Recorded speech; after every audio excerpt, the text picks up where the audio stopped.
as Rob said, we know a lot of people who currently are like our peers and everything, and they're all constantly posting like that they have time and like available like next month or like, you know, like 2 months out. And I remember one of our friends shared something about how, you know, like this time last year they were already booking for December, but now like right now they're booking for like August, and they're like, there's been such like a huge drop off in like bookings and stuff. And I thought a lot about it. My personal theory on it is the pool has gotten too big. Yeah. With people doing this specific style. Yeah. And people aren't doing enough to distinguish themselves like from like the pack. People are just kind of figuring it out to like a base level or like a very passable level, and then not developing like their own take on it, their own style. They're just kind of like riding the middle of the road because it's popular right now. They're just like riding the trend. And those are the first people that you see pivoting already into like other styles, like basically jumping ship on like the pop culture train because they think it's like sinking.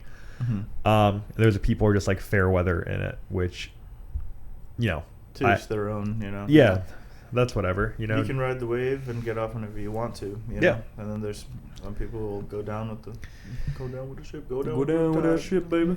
But the people who I think are really good and want to stay in it, the problem that they have is everyone is trying to constantly like look to each other as to like, how is everyone else doing their booking? How is everyone else like structuring themselves? And everyone's just trying to copy each other.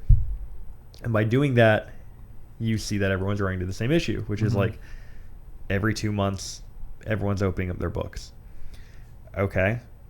And now everyone is like raising their prices because of like inflation and just like general, like, you know, everyone gets better, you increase your prices. So what happens when the pool used to be, let's say, like 15 well-known people who do this style, and then it goes to like 50. I'm just making up numbers. And then out of those 50, you know, everyone's like doing like 2K plus for like booking a day every 2 months. Yeah.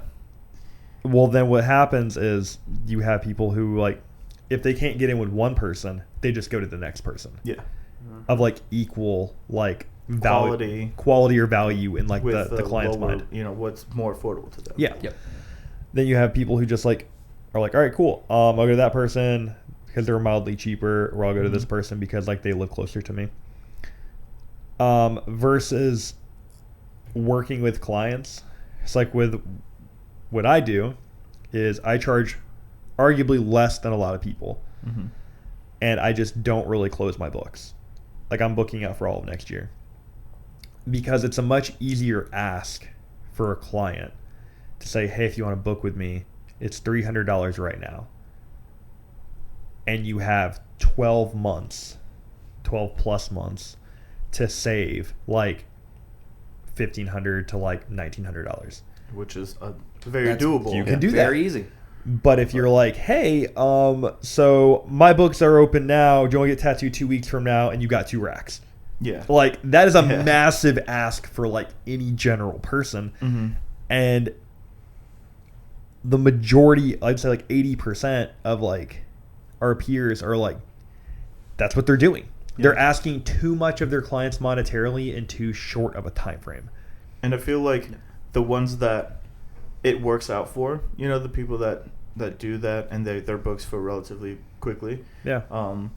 They have clients who have been waiting to get tattooed by them and are just waiting for their books to open, so they have the money set aside already. Yeah.